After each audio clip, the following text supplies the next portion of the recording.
Here to tell us more about the most common scams is Detective Sergeant Bryan Dempsey.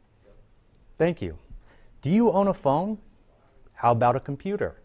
Are you involved in online shopping? Do you do the lottery? How about some sweepstakes? Do you have grandchildren? Maybe a niece or nephew? If you answered yes to any of these questions, you could be at risk for online scams. My name is Bryan Dempsey. I'm a detective sergeant with the San Diego Police Department. I have been with the department for 16 years, spent some time in patrol. I was also a detective, and I'm currently the detective sergeant for our elder abuse unit. I'm hoping by the end of today's presentation, you have a better understanding of some of the common scams we're seeing right now, and maybe a few tips on how to avoid being scammed. Did you know that Americans have lost almost $30 billion this year alone? And if you've been scammed, you're not alone. Almost 60 million Americans have been scammed this year. And what I found, really good in my research was that it's not only the elders. The majority of people being scammed right now are between the ages of 18 and 44 and are males. But the biggest problem, though, is elders tend to have more money. You're towards the end of your career or you're retired. You have more money in the bank account. So the amount that's being scammed, that's where it's really hitting you hard. So let's jump into it and see some of the most common scams we're seeing right now.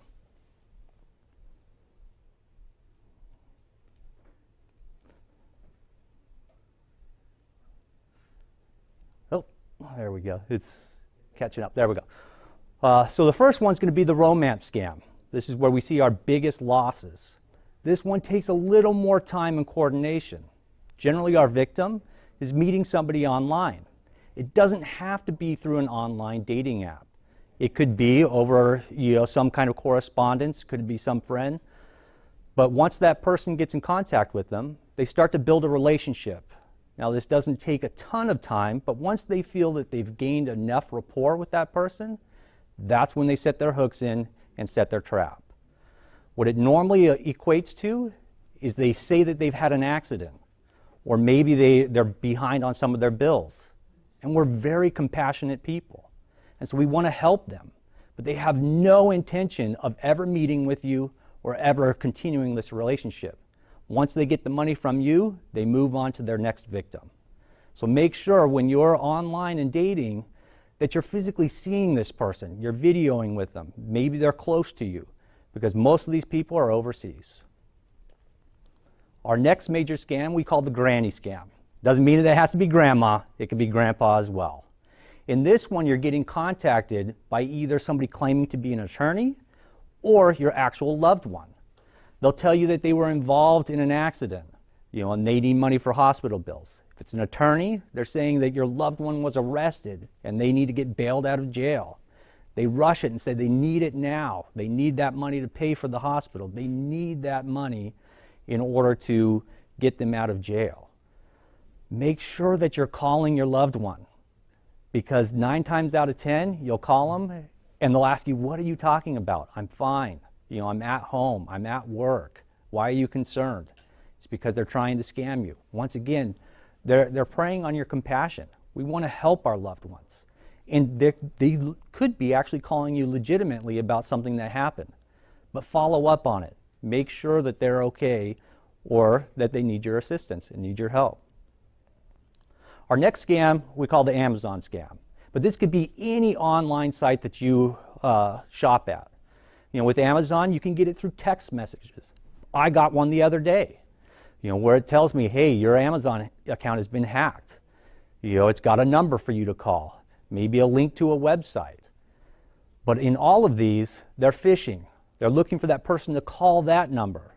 If you're smart, what I did, I went onto my phone. I went to my Amazon app, looked to see if I had any fraudulent purchases. I didn't. You look at the numbers. Call the actual number to that company that you know is legit. That way, you're getting in touch with them, and they'll tell you whether you're behind on any payments or you have any fraudulent, payments that are pending. And with that, you just need to check into it.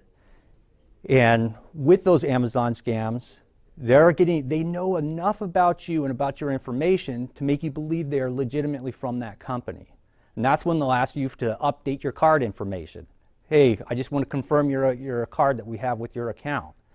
And then you willingly, thinking that they are looking at the same screen that's got your information, are giving you your information as far as your credit card or your debit card to them. Then they could take that money and start making a ton of purchases before you realize that you've been scammed. Next one is a utility scam. For us here in San Diego, it'd be SDGE, maybe your local water company. And once again, it's a urgency type of thing. Your power is going to get shut off. Your water. We never wanted that to happen. But normally, there's a progression to that. They're going to, if you really have not made your payments, they're going to send you something in the mail, something to your email. They may have called you before. They're never going to be requesting that stuff over the phone.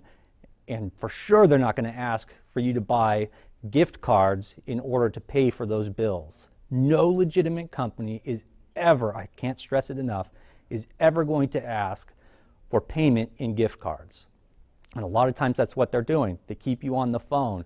You go in to buy these gift cards from your local 7-Eleven or Target or Walmart, and they've got special instructions for you to buy these, and then you give those numbers over the phone, and then they have your money, they purchase something, and it's sent somewhere else. And the biggest problem with those cards, gift cards, is the chances of you getting your money back are pretty much zero. When you're doing a wire transfer or something through your bank, if we can catch it fast enough, maybe we can stop that wire, or the banks actually are insured so they can get you some of that money back at times. That's not guaranteeing it. I've seen some banks that do, some banks that have not. But gift cards, stay away from them. They're not going to ask for that. So if you're getting called by SDGE, say, hey, I'm going to hang up the phone. I need to call you back. Call the number that you know is correct. Look at your bill. Call the 1-800 number they have. Ask them what's going on, and they'll tell you. If you are behind in your bills, they'll let you know. And if you're not, they'll be like, no, that's a scam. Don't get involved in it. Next one's going to be the government scam. That could be me, San Diego PD. It could be the IRS. They're going to tell you that you've either haven't paid your taxes, you're going to get arrested. If it's SDPD or the Sheriff's Department, they're going to tell you that, hey, you have a warrant out for your arrest for some fines that you didn't pay. You need to pay these fines. And they're going to ask you for that payment over the phone. That's not the way we do things. If you have a warrant, we send a notice to your house that, hey, you have this active warrant in the system, you need to take care of it, go to your local courthouse. We don't take those fees over the phone. Everything is done through the courthouse. Do not give them money. The IRS, same thing. Call the numbers that you know. If you're back on your taxes, you would already know that. If you're caught up with them, you're fine. But in a lot of these scams, they're going to say that they're the government. When my detectives are calling you, they're going to give all their pertinent information. Normally, they're going to try and meet you at your house, and we have no problem providing our information to you or meeting you so you know that we are legit. Then we have the virus scams. Everybody's got computers nowadays. You'll get pop-ups, malware, or different viruses that can come up on your computer. They're going to have a text information, call this number, your computer's been hacked, you're going to lose all your stuff. This can happen to anybody. This happened to my wife. My wife was on our computer. She got one of these pop-ups. We hadn't discussed it at that point in time. She called the number, gave our information over the phone so that they can then access our computer. The way they're doing this a lot of times is they're having you download an app onto your computer so they can gain access to it, and then they'll do one of two things. They'll either upcharge some kind of virus software that they're going to install on it, which is what happened with my wife, where you're paying a couple $100 for something that you can get at your local store for $50, $60. Or even worse, they may even ransom your computer. Everybody's got all this pertinent information, business information on their computers, and they'll lock you out of it and make you pay to get back onto your computer. So my advice in that is keep up with your virus software. Do it yourself. Once again, you can go and search for it yourself, get Norton Antivirus or McAfee or one of the current ones out there and get it downloaded. In our previous presentation, they talked about The Geek Squad. You can always go through Best Buy or one of those places, ask for them, hey, what is the best virus software out there that I can download and get today? And you can take care of that yourself. Next one, we have the lottery and sweepstakes scam. This one involves a lot of money as well. We're still seeing Publishers Clearinghouse, where people are being told, hey, you've won $10 million, but you got to pay your taxes and your fees for it, and you have to pay that up front. So people will send tens of thousands of dollars, because why wouldn't you? $10,000, which will become $10 million? Oh, of course. And we have people still believing that they're going to get that money. That's not the way it works. If you legitimately win a lottery or a sweepstakes, they'll take that out of the money that you're paid. They're not going to ask for those fees and taxes up front. So don't get involved in one of these scams. And I play the lottery as well. So I know full hand that, hey, if I win, I know I'm not going to be getting a call from somebody. I'm going to know, beforehand, and I'm not going to be paying those taxes up front. So how can we protect ourselves? One of the major things is slow things down. Nothing is ever that much of an emergency. In a lot of these cases, like I've said, they want to keep you online or on the phone. They won't let you off. A lot of times, too, they're coaching the person. When you walk into the bank, say this, because they're not going to want to give you, $10,000 or $20,000 in cash. So just tell them that you got construction going on at your house and you need to get that paid for. And then you send that money or give it to them, for their nefarious purposes. So slow things down. Call your loved ones. Make sure you're calling the numbers that you know are legit. Nothing is ever that much of an emergency. Our second one is never pay with gift cards. Like I said, you're not going to get your money back. I feel so bad in those because we get people going in there. And what we're doing right now is we're trying to talk to businesses like 7-Elevens, Targets, Walmarts, and have them better aware of these scams and what's going on. So when you have somebody come into a Target and order $5,000 in gift cards, ask a couple questions. Why? Why are you in here? There could be legitimate purposes. People own businesses. They like to give bonuses to their employees. Maybe they are going to give them one in gift cards. Hey, I have 10 employees. I'm going to give each one a $500 gift card. And that's not unreasonable. But they should be asking those questions to those people purchasing them. That way we know what's going on. And as I said, call back that number. You know it's real. You don't want to call the number they provide because they're just going to bounce you around. You're going to go from one place to another, and you're never going to be calling an actual number. This is a number that they did, and it's normally in a call center. They have somebody sitting next to them. Oh, hey, call this number and you'll get a hold of my supervisor, and then somebody else gets on the phone and continues the scam. And then you need to keep your antivirus software up to date. Our computers are constantly getting hacked. They send phishing emails. Phishing is basically where they send you an email hoping you'll click on a site, click on a link to go to a site that they have set up.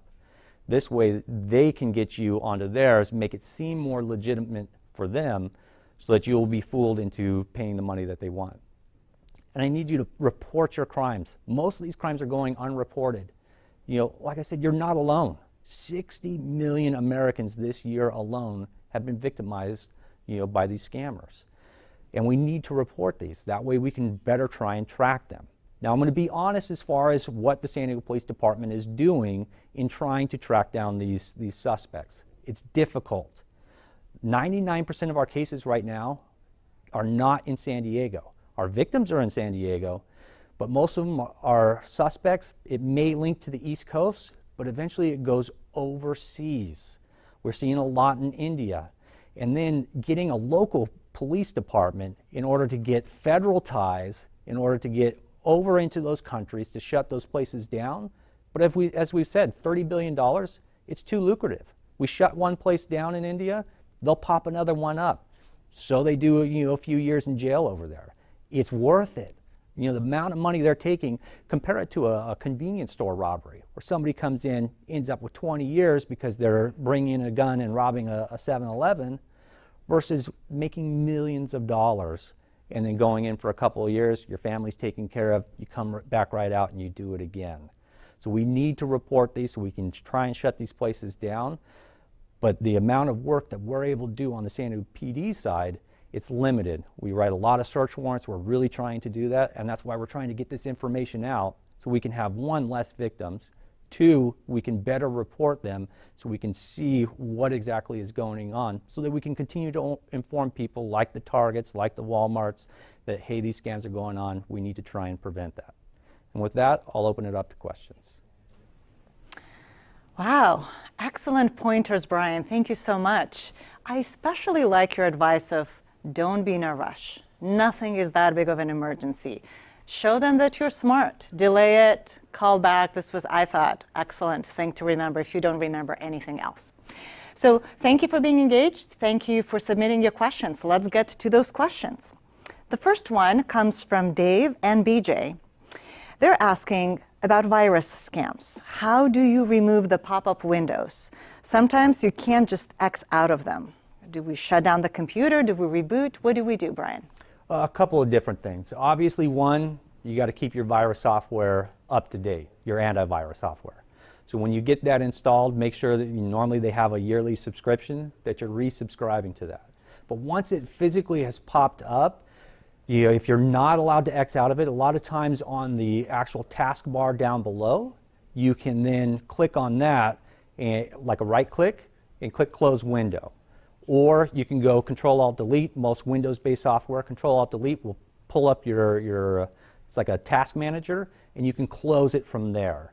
If you're getting too many, that may be something that you want to go to a professional, maybe one of the Geek Squads, Best Buy, different type of places, and take your computer in to get a full workup on. And that way you can eliminate those viruses and pop-ups. So Bryan, we're getting lots of questions coming in. I want to go back to something you started with. I think early on in your presentation you were talking about the romance scams and how these are, unlike the other ones you mentioned, they're long-term. They're really getting to know you and getting your heartstrings. The question is, do you ever catch them? You said, you will never see this person. They're just playing on your emotion, and then at some point when you have their attention, they ask you for money. Have you ever been able to catch a romance scammer? We have. Once again, like in most of these cases, it's very difficult. The problem is, in most of these romance scams as well, they don't live in the United States. They're living in another country. They may say that they're living in Texas or they're living in Florida or somewhere else, maybe even in San Diego. That's where I'm saying they'll never meet with you. Most of the times, they won't even show themselves. They won't do a face-to-face over, the internet as well. But trying to track them down, we do it through our normal process. When we get a case like that where it's, hey, this was this romance scam, this is where I wired the money to. Let's say you wired money to another account. So we're going to write a search warrant for that account to see who that account belongs to. A lot of times that may be a fictitious account, or it gets drained. There's a lot of steps to these processes, as well. So there are times where you'll have some unbeknownst person that's part of a different scam where they're being told, hey, this money went into your account. Oh, hey, we made a mistake. It was supposed to be $1,000. We sent $10,000. Can you draw that out, MoneyGram it over here, but for a fee for us making that mistake, you can keep so much of it. And then they send that money to another account. So there's a lot of steps in it. And that all came from that first romance scam that went into that account. Now you have a second layer of scam to have that money then washed with that person and sent somewhere else. But there have been times where we have found a number, we write a search warrant on it, we find out this person lives in Texas. We're trying to create a database right now where we keep track of all the phone numbers used as scams, and if we see they've been used in multiple, then we're able to call that agency, whatever local PD is working in Texas, let's say this person's in Texas, and we have them go and we do a search warrant for that house and that person, and then we're able to catch that person and then take them to court or to trial on it. But so yes, we have caught them, but it is not as easy as you may think. Thank you so much, Bruce.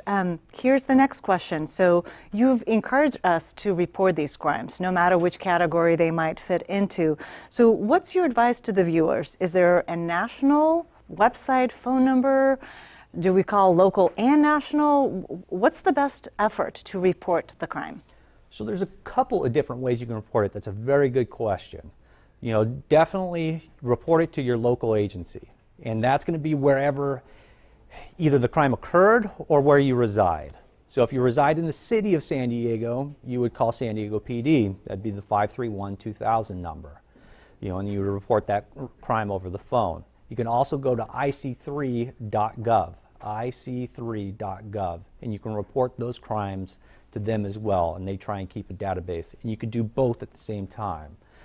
Generally, if you're with a bank and you're wanting to work that scam with the bank, then they will require you to file a local police report. But obviously get a hold of whatever institution, if it was done through a bank, wire transfer, or anything like that, report it to your bank as well. That way we can get that through the chain of command and get investigators working on it. Thank you, Bryan. We have a very specific question that comes next. The question is, I have a relative with dementia who has repeatedly been enrolled in Medicare plans over the telephone, which then disrupt his medical care significantly. How can I protect him from future calls? The do not call list doesn't seem to work. Also, we can't seem to lock down his Medicare number with CMS. So any advice on this? That's a difficult question. We have a lot of issues with people that have cognitive decline, dementia, Alzheimer's, different things like that. I would look into it. I don't know, as far as this question is concerned, has this person been scammed out of money from these calls?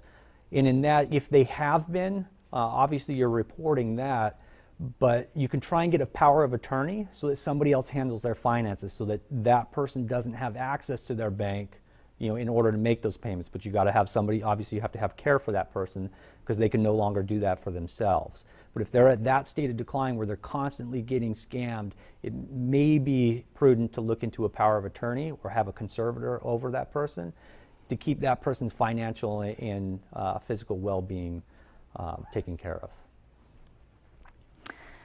Thank you so much. Our next question comes from Tracy. Tracy's asking, what about the vacation rental property scams? Are you seeing some of those, and what do they look like, and what do we need to know about them? Yes, we have seen some vacation rentals or real estate scams. Most of our real estate scams, we go through our district attorney's office. They handle those. And the way those will work, in a couple different things. Either they'll post an ad on Craigslist or any kind of website saying, hey, this apartment, this vacation rental is up for rent. You agree to it, they're quick at it, and there may actually be a vacation rental at that property, but this person does not own it, has no rights to it, and then you send them your money, you show up, when you're supposed to be staying at this vacation, spot, and they're not there, and you have no keys, no access to it, and your money's gone. So most of those, it's I don't know if you'd call it a proxy, or it's a second person who's not even involved with that property, but is listing that property as their own. Once again, do your research. Make sure you're going through a good website. I know there are good deals on Craigslist. Just be very prudent with those versus a legitimate website that, like an Airbnb, where they have licenses in order to do those. So try and go through one of those websites first, an Airbnb or a different vacation site. That way you know that you're taken care of. But if you do find a good deal on Craigslist, I'm not saying don't do those, but do a little more research. Make sure that this person does, in fact, own or is an agent for that property before going there. Excellent. I've used many Airbnbs, and I know that this is the legitimate website to go to for around the world rentals. So I agree. Legitimate is always best, because then you have somebody to talk to that's a real person. Let's go to our next question. It is coming from Debbie, and Debbie's saying, I'm receiving lots of smartphone messages telling me to open an account, to go to a link to collect some dollars or win a gift. Do I block these numbers to prevent these types of text messages permanently? Can I be hacked on my smartphone? And first of all, how did they get my number to start with? So any advice on that? Yeah, as far as the smartphones and getting, like I said, I've got an Amazon scam on my phone itself through a text message. So it does happen. Blocking those numbers, sure. Like right now, pretty much every day I'm getting a couple of calls where it'll come through and tell me it's potential, a potential scam call. So most of the companies are trying to work on that, but it takes time for them to get all those numbers in, and these people are constantly changing their numbers. And they're using different ways of technology in order to mask their numbers. It's going to come back or through as a 619 number, but they're calling from out of state or out of country. So trying to protect against that, like I said, you get this Amazon scam or a phone number, call back the legitimate number. Don't click on the links. Do not click on the links that they're giving you, because that's when they normally will have some kind of virus embedded in that link. So when you click on it, then it downloads the virus onto your phone or computer. So basically just make sure that you're prudent with it. Block it if you can. Don't click on the links. Call back the numbers that you know are good. Smartphones are susceptible to it. I don't know, I don't have enough tech savvy to know if your phone, I've heard that phones are generally a little bit safer than home computers that are hooked up into the LAN, but I know phones, if it's electronic, I'm sure they can find some way to get in there. So just be careful. All right, and we are ready to take the last question for this particular session. The question is the following. What about an email that you get from a major company, such as, for example, Home Depot? It's stating that you have won a prize. They show you which prizes you may choose from, and they also say, here's your mailing cost. That's all you need to pay. That's the only thing you need to pay. Is that sounding legitimate, or is that a type of scam also? That sounds like a scam. Like I said, a lot of the online shopping, it doesn't have to be Amazon. It could be Home Depot. Call. There's Home Depot numbers. You can go and look up homedepot.com, find out what their number is, say, hey, I got this email regarding me winning a prize, because hey, if I won a prize, I want to make sure that I'm able to collect it as well. I don't know if they would charge you the shipping and handling ahead of time. But yeah, call Home Depot. Find out whether this is one of the promotions they have going on. There are, I mean, you go into Home Depot or some of these stores, they do have different prizes or things you can potentially win from them, but normally they're pretty local. So I would go either to one of those local stores and ask, or call their 1-800 number and follow up with it.